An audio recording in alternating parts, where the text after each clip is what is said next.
বাবা বিচার চাওয়া বন্ধ করে দিয়েছে। বাবা বিচার চাচ্ছে না কি কারণে? বাবা বিচার চাচ্ছে না কারণ এই বিচার ব্যবস্থার উপরে বাবার বিশ্বাস নেই। বাবা জানে এই বিচার ব্যবস্থা নিয়ে কিছুদিন ফেসবুকে লেখালেখি হবে, রাজনীতির ময়দানে গরম বক্তব্য হবে, কিন্তু দিন শেষে বাবা তার সন্তানের ধর্ষণের কোনো বিচার পাবে না। এর প্রতি কি আপনার আস্থা থাকবে? যে লোকটা এখানে চটপটি বিক্রি করে, ওই লোকটাকে যদি বলেন এই চটপটিটা আপনি খান, উনি যদি বলে যে না এটা আমি খাবো না, আমি অন্য জায়গা থেকে চটপটি কিনে আইনা খাবো, ওই লোকের চটপটিকে আপনি কিনে খাবেন? তা আমাদের দেশের যারা স্বাস্থ্য মন্ত্রণালয়ের দায়িত্বে, যারা শিক্ষা মন্ত্রণালয়ের দায়িত্বে, যারা দেশের দায়িত্বে, তারাই দেশের সুযোগ সুবিধা ভোগ করে না, বরং তারা বিদেশ থেকে দেশের টাকা পাচার করে সেখানে গিয়ে সুযোগ সুবিধা নেয়। এবং এটা জনগণের সাথে প্রতারণা করা, এটা জনগণের সাথে প্রতারণা করা। প্রিয় মনোহরগঞ্জবাসী, আমরা এটারই পরিবর্তন চেয়েছিলাম। আমরা চেয়েছিলাম এমন একটা বাংলাদেশ, যে বাংলাদেশে একটা সন্তান যখন ভূমিষ্ঠ হবে সেই জায়গা থেকে সে তার অধিকার বুঝে পাবে। আমাদের দেশের চিকিৎসা ব্যবস্থা, আপনি আমাদের দেশের চিকিৎসা সরকারি হসপিটালগুলোতে যান, আপনি দেখবেন ফিলিস্তিনের রাফা ক্যাম্পের থেকে বাজে অবস্থায় সরকারি চিকিৎসাগুলোর। আপনি প্রতিষ্ঠানগুলোতে যান, শিক্ষা প্রতিষ্ঠানগুলোতে যান, সেখানে দেখবেন সেই স্কুলের প্রধান শিক্ষকের ছেলেকে ওই স্কুলে পড়ায় না, সেই এলাকার ইউনুর ছেলেকে স্কুলে পড়ায় না, ডিসির ছেলেকে ঢাকা রেখে পড়াশোনা করায়, আমলাদের ছেলে মেয়েদেরকে বিদেশে রেখে পড়াশোনা করায়।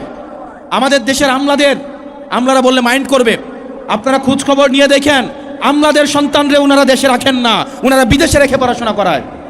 অর্থাৎ ওনারা এমন একটা সার্ভিস আমাদেরকে দেন যেই সার্ভিসটা ওনারা নিজেরাই গ্রহণ করেন নাই, যেই সার্ভিসের উপর ওনাদের নিজেদেরই আস্থা নাই। তাহলে যেই সার্ভিসের উপর আমার নিজেরই আস্থা নাই, আমি নিজেই গ্রহণ করি না, এই সার্ভিসটা যখন আমি জনগণকেই দিচ্ছি, তার মানে এই সার্ভিসের মধ্যে অবশ্যই কোনো না কোনো প্রতারণা রয়েছে। প্রিয় মনোহরগঞ্জবাসী, আমরা এই সিস্টেমগুলোকেই পরিবর্তন করতে চাই। আমরা পরিবর্তন করতে চাই, যখন কোনো বিচার প্রার্থী বিচারকের কাছে যাবে, মুখ দেখে তার বিচার হবে না, অপরাধের মানদণ্ড দেখে তার বিচার হবে।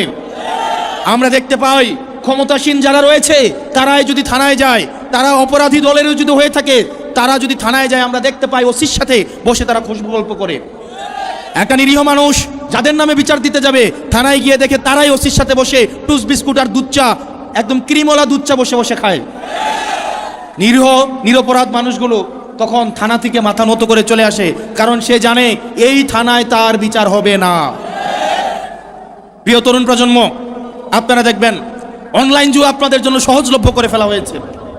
বাজারে বাজারে অনলাইন জুয়ার সয়লাভ, অনলাইন জুয়া দিয়ে তরুণ প্রজন্মকে নষ্ট করে ফেলা হয়েছে। বর্ডারগুলোকে উন্মুক্ত করে দেওয়া হয়েছে, এই বর্ডারে মাদকের উন্মুক্ত প্রসারের মধ্য দিয়ে আমার তরুণ প্রজন্মকে নষ্ট করে ফেলা হচ্ছে। আমাদের দেশের মানুষ বিচার পায় না, শিশুরা ধর্ষিত হচ্ছে, বর্ডার দিয়ে অস্ত্র ঢুকছে থানাতে, আমার জনগণ বিচার পায় না, মামলা দিতে গেলে মামলা রাখে না। আর স্বরাষ্ট্রমন্ত্রী সংসদে দাঁড়িয়ে উনি বাংলাদেশের মানুষকে প্রতারণার সংবিধান শিখায়। স্বরাষ্ট্রমন্ত্রী চোখ খুলে দেখেন, মানুষ বিচার চাওয়া বন্ধ করে দিয়েছে। আপনাদের কি অধঃপতন হলে মানুষ আর বিচারও চায় না, কারণ সে জানে বিচার চেয়ে লাভ নাই, কারণ সে বিচার পাবে না। প্রিয় মনোহরগঞ্জবাসী এবং এই তরুণ প্রজন্ম, আপনারা আজকে এই বিস্তীর্ণ মাঠে খোলা আকাশের নিচে, সুনীল আকাশের নিচে যারা এসে দাঁড়িয়েছেন, যাদের ভোট দেওয়ার বয়স হয় নাই কিংবা যাদের ভোট দেওয়ার বয়স হয়েছে, পরবর্তী বাংলাদেশ ওয়াল আমরু ইয়াউমাইদিন লিল্লাহ, সেদিন সব একমাত্র কার কথাই চলবে, সেদিন কার হুকুমত চলবে। আল্লাহ তাআলা বলে, গোলাম, আমি আল্লাহ তোরে মাটি থেকে বানানোর পর আবার তোরে দুনিয়ায় আমি একটা সুযোগ দিলাম, নেক কাজ কর, করোনায় এত ভালোবাসলাম, এরপরও আমারে ভালোবাসো নাই। আমি আল্লাহ কিয়ামতের দিন দেখবো তোর কোথায় পাওয়া। আল্লাহ তাআলা আবার একটা হুঙ্কার দিবেন, লিমানিল মুলকুল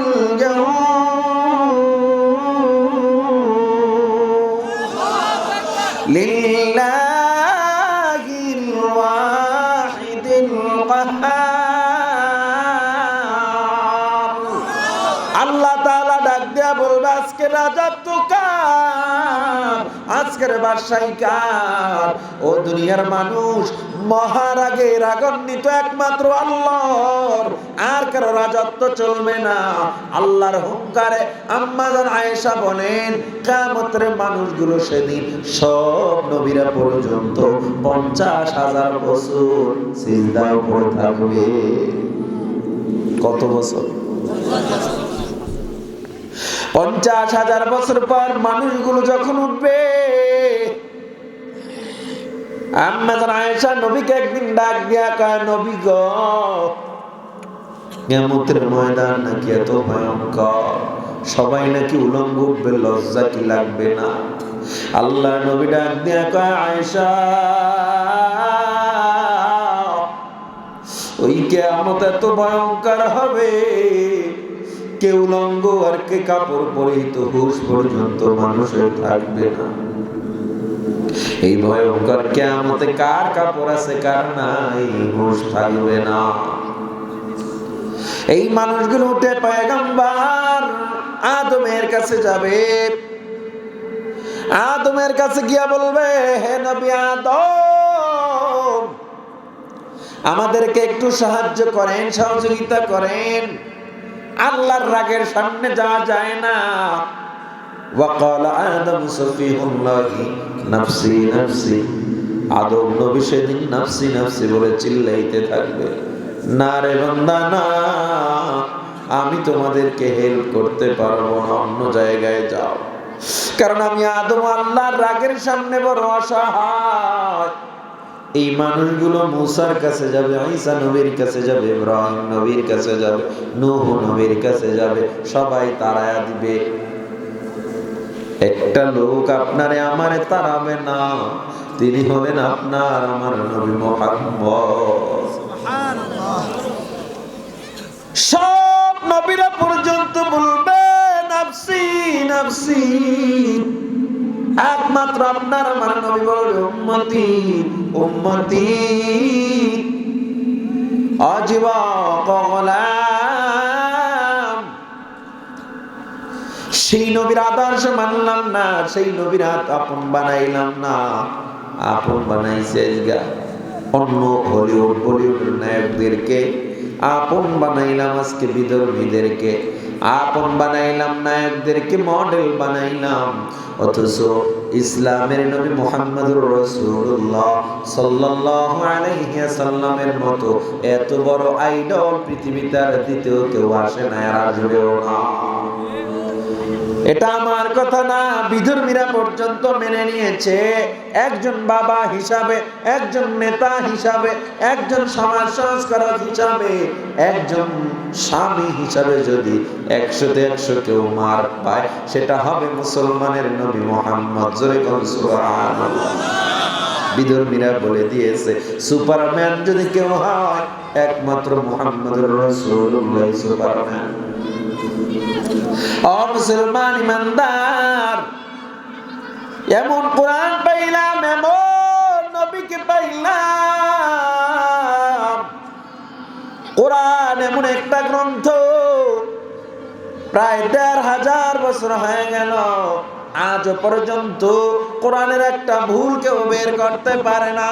ঠিক কিনা যারা বলেন? যারাই ভুল বের করতে গেছে, কোরআনের আইনায় কালেমা পড়ে তারা মুসলমান হয়ে গেছে। ঋগ্বেদ, গীতা, বাইবেল, রামায়ণ রিসার্চ করে মুসলমান বিধর্মী হওয়ার ইতিহাস তেমন পাওয়া যায় না, কিন্তু কোরআন রিসার্চ করিয়া হাজার হাজার কোটি কোটি বেঈমান মুসলমান হয়ে গেছে। ঠিক কিনা? ও মুসলমান ইমানদার, সেই নবীর আদর্শ মেনে নাও, যেই নবীর চেহারার দিকে তাকাইলেও জাহান্নাম হারাম হয়ে যায়, যেই নবীর স্বপ্ন দেখলে জাহান্নাম হারাম হয়ে যায়, জান্নাত ওয়াজিব হয়ে যায়। এমন একজন নবী পাইলাম যার চেহারার দিকে তাকাইয়াও বেঈমানরা কালেমা পড়ে মুসলমান হয়ে গেছে। শুধু চেহারার মধ্যে এমন একটা আকর্ষণ, অভদ্র কোনো অ্যাটিটিউড আপনার আমার চেহারার দিকে তাকাইলে এই লোকটা রাগী, কারো চেহারার দিকে তাকাইলে এই লোকটা বড় অহংকারী। আর নবীর চেহারাটা এমন ছিল, বিধর্মীরা তাকাইলো নবীর আশিক হয়ে যাইত, পাগল হয়ে যাইত। এমনিই তো নূরে নূরান্বিত নবী, এরপরে চেহারা যে আমগো ফর্সা মানুষ, সুন্দর মানুষ, কিন্তু অহংকারী আছে না নাই? নবী সুন্দর, কেমন সুন্দর নবী আমার, জাবের রাদিয়াল্লাহু তাআলা আনহু হঠাৎ করে নবীর চেহারার দিকে তাকায়, আবার আসমানের পূর্ণিমা চন্দ্রের দিকে তাকায়। সাহাবায়ে কেরাম প্রশ্ন করে, হে জাবের, একবার কেন নবীর চেহারার দিকে তাকাও, আর একবার কেন পূর্ণিমার চাঁদের দিকে তাকাও? হযরত জাবের রাদিয়াল্লাহু তাআলা আনহু বলেন, আমি আসমানের চন্দ্র এবং জমিনের চন্দ্র দেখতেছি। সুবহানাল্লাহ। তাহলে তোমার মতামত দাও, আসমানের চন্দ্র আর জমিনের চন্দ্রের পার্থক্য কোথায়? জাবের রাদিয়াল্লাহু তাআলা আনহু বলেন, ফি কমারিস সামাই নুকতা, আসমানের চন্দ্রের গায়ে দাগ দেখা যায়, আর জমিনের চন্দ্র নবীর গায়ে কোনো দাগ দেখা যায় না। ও মুসলমান, আল্লাহর নবীরে ভালোবাসলে কারে পাওয়া যাবে? সবার বলতে হবে নবীকে আল্লাহ একটা সুপার পাওয়ার দিয়ে দিয়েছেন। নবী, আপনাকে কেউ যদি ভালোবাসে সে আমাকেই ভালোবাসা হয়ে যাবে। আল্লাহ বলে দিয়েছেন কোরআনে, কুল ইন কুনতুম তুহিব্বুনাল্লাহ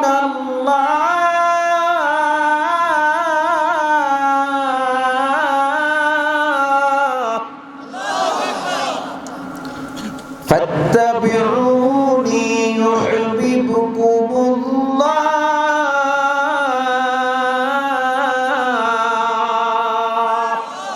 হে নবী, আপনি জানা দেন, কেউ যদি আমাকে ভালোবাসতে চায়, ফাত্তাবিউনি ইউহিব্বুকুমুল্লাহ, সে যেন আপনাকেই ভালোবাসে।